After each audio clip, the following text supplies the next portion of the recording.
perkenalkan nama saya Ilmiatul Sakifa. Nah, pernah nggak sih kalian ada di suatu kelas yang sebenarnya lagi belajar, lagi fokus-fokusnya, tapi rasanya nggak nyaman banget? Entah itu karena terlalu berisik, terlalu ribut, atau justru yang suasananya tuh terlalu hening, terlalu senyap, sampai suasananya tuh jadi tegang banget gitu. Nah, padahal kan materinya sama ya, gurunya juga sama-sama ngajar, tapi kenapa ya suasananya bisa beda jauh?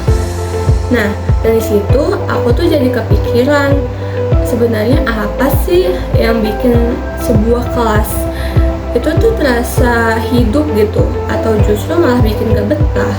Misalnya nih, guru kalian kan lagi ngejelasin tuh di kelas, terus kalian sebagai siswanya tuh malah ngobrol, bercanda, sampai akhirnya kalian tuh ditegur, dimarahin, bahkan dikasih hukuman. Dan anehnya, walaupun udah ditegur, udah dimarahin, dan dikasih hukuman, besoknya kalian tuh pada ngulangin lagi kesalahan yang sama gitu loh. Nah, kalau dilihat sekilas, kelihatannya kan yang salah tuh siswanya ya, yang salah tuh kalian sebagai siswa. Tapi kalau dipikir lebih dalam lagi, ternyata kesalahannya tuh gak cuma di siswa loh, tapi kesalahannya tuh ada juga di gurunya.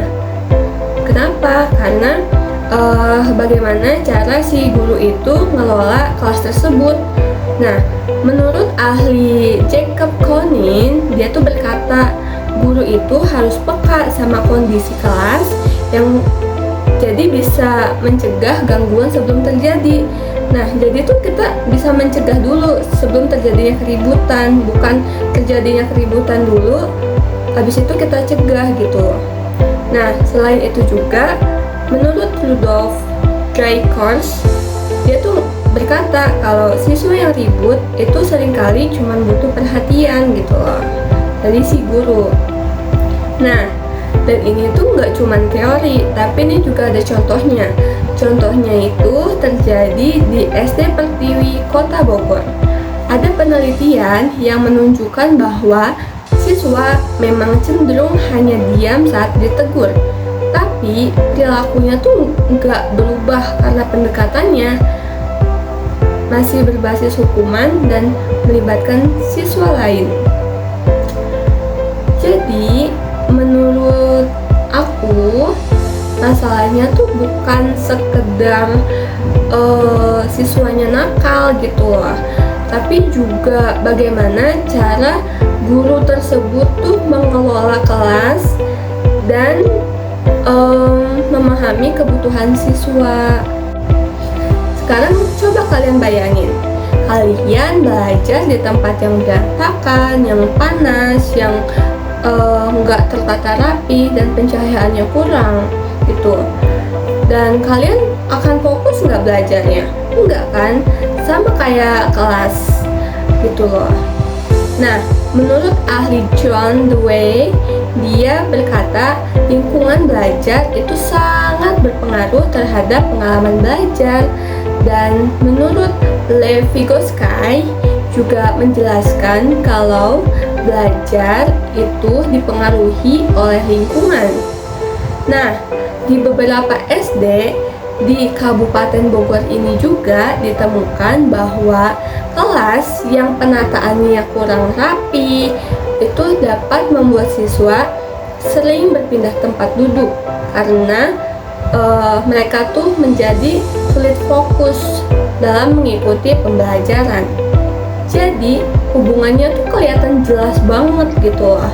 Kelas yang rapi, yang bersih, yang nyaman itu dapat membuat siswa tuh menjadi fokus belajarnya gitu. Sedangkan kelas yang nggak tertata rapi, yang nggak bersih, yang nggak rapi gitu, dapat membuat siswa menjadi sulit fokus dan mudah ke distract. Makanya di sini peran guru tuh penting banget, bukan cuma ngajarin materi, tapi juga mengatur suasana kelas.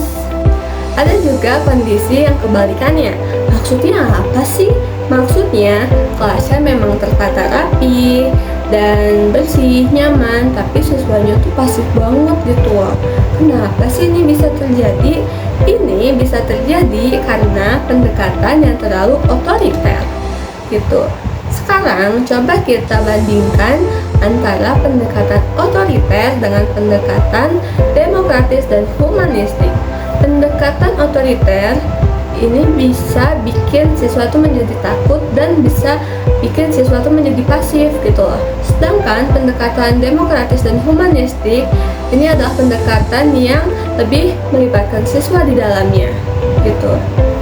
Nah, menurut Carl Rogers, dia berkata, seseorang akan berkembang kalau dia merasa aman dan merasa dihargai. Dan ini juga terlihat di SDN Polisi 2 Kota Bogor, di mana saat guru menggunakan pembelajaran aktif seperti diskusi dan problem based learning, siswa itu jadi lebih berani untuk bertanya, menyampaikan pendapat, dan lebih terlibat dalam pembelajaran.